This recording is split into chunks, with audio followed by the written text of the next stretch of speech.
Voilà, poursuivons notre leçon par l'examen de ce que c'est la conjugaison des efforts. Un groupe, on vient dans un groupe travailler dans un groupe afin de conjuguer les efforts. Il ne s'agit pas seulement de venir apporter son effort et se dire voilà, j'ai apporté ce que je pouvais, point. Il s'agit de se poser la question de savoir si cet effort apporté s'est conjugué avec les efforts des autres pour aller dans le sens des objectifs que s'est fixé le groupe. Bon, il s'agit donc d'engager les efforts pour une même cause. Il faut s'assurer qu'on ait un même idéal, qu'on poursuive les mêmes buts, qu'on ait les mêmes objectifs, qu'on s'attende aux mêmes résultats, qu'on ait le désir d'avoir le même impact de projet. Alors, travailler dans le cadre d'une même stratégie découle de la volonté de pouvoir atteindre son idéal, ses buts, ses objectifs, les résultats convoités et avoir l'impact que l'on désire. C'est pour cela qu'il faut à tout moment, en tant que participant à un travail en groupe, tenir compte de la contribution des autres à l'avancement du travail commun. Il faut également tenir compte de sa propre contribution, s'assurer que l'on soit en train de faire sa part pour permettre au groupe d'avancer beaucoup plus rapidement que si les personnes travaillaient individuellement. Cela veut dire, il faut vraiment maîtriser son rôle, il faut maîtriser ses tâches pour arriver à assumer son rôle. Savoir pourquoi on est dans les groupes, quelles tâches exactement on est appelé à exécuter, de quelle manière cette tâche doit être exécutée, quels outils seront utilisés adéquatement pour atteindre les objectifs, savoir, connaître le maniement, c'est ici que la formation a toute son importance. Et quels résultats il faudra présenter au groupe, à quel moment, de quelle manière, de manière à ce que tout le monde soit encouragé dans le travail en groupe, soit motivé.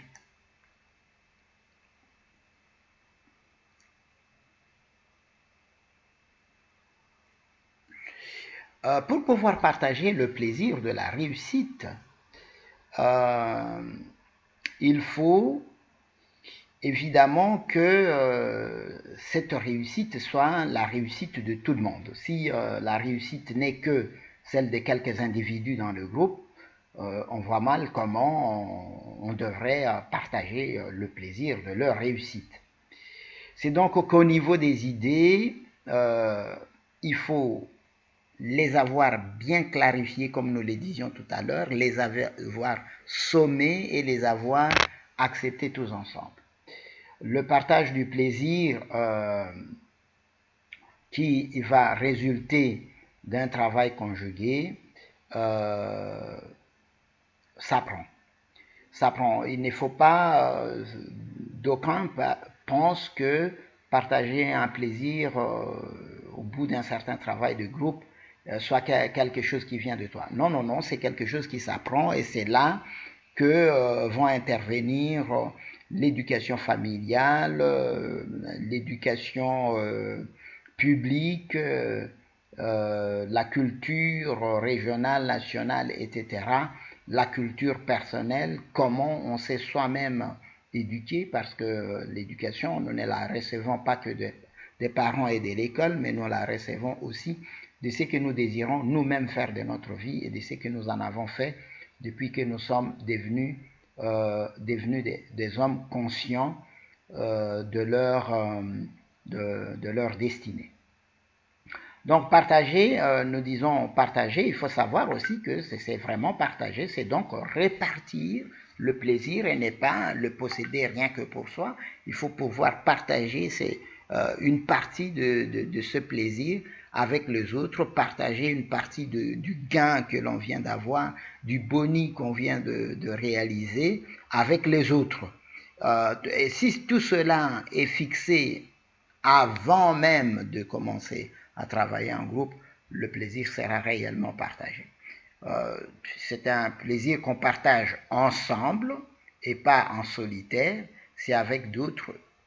Et donc, il n'y a pas de place ici, évidemment, pour des personnes égoïstes ou des personnes solitaires de nature, mais ici, c'est un lieu qui est fait, le travail en groupe est fait pour des personnes qui sont orientées sociales, qui sont orientées, qui sont extraverties, orientées vers les autres. C'est important de savoir ces choses avant pour ne pas avoir des surprises. Nous avons également parlé des méthodes, des techniques, des outils, des connaissances qu'il fallait avoir. Travailler ensemble suppose que l'on va produire des services ou des produits ensemble, qu'on va pouvoir organiser plusieurs activités pour atteindre les objectifs que l'on s'est fixés. Et donc, tout cela suppose que l'on puisse connaître les méthodes que l'on va adopter dans le travail de groupe, les méthodes particulières que devront adopter tel ou tel individu, tel participant pour l'une ou l'autre raison, les techniques qui seront utilisées dans chacune des activités et ou par chacun des participants au travail en groupe, et les outils qui seront maniés au cours du travail en groupe, chacun devant évidemment maîtriser les outils qui sera appelé à manier. Attention, dans le travail en groupe, il faut toujours prévoir qu'il peut arriver qu'un participant ne soit pas là et que donc un remplacement se fasse. Remplacement voulant dire que une autre personne doit avoir maîtrisé les techniques, les outils et les méthodes de travail de la personne remplacée, qu'utilisait la personne remplacée. Les résultats, bien entendu, est à présenter au groupe pour son appréciation, après sa propre appréciation individuelle, et le plaisir tiré du travail devient réellement un plaisir de groupe si les choses se sont passées de la manière que nous avons décrite jusqu'à présent. Tout cela s'apprend. Tout cela s'apprend. Voilà pourquoi il faut absolument suivre des séminaires orientés travail en groupe ou orientés travail de groupe pour pouvoir acquérir les connaissances nécessaires, connaître les méthodes, les différentes méthodes de travail qui existent et comment les choisir convenablement, connaître aussi des techniques universelles qui existent en matière de travail en groupe.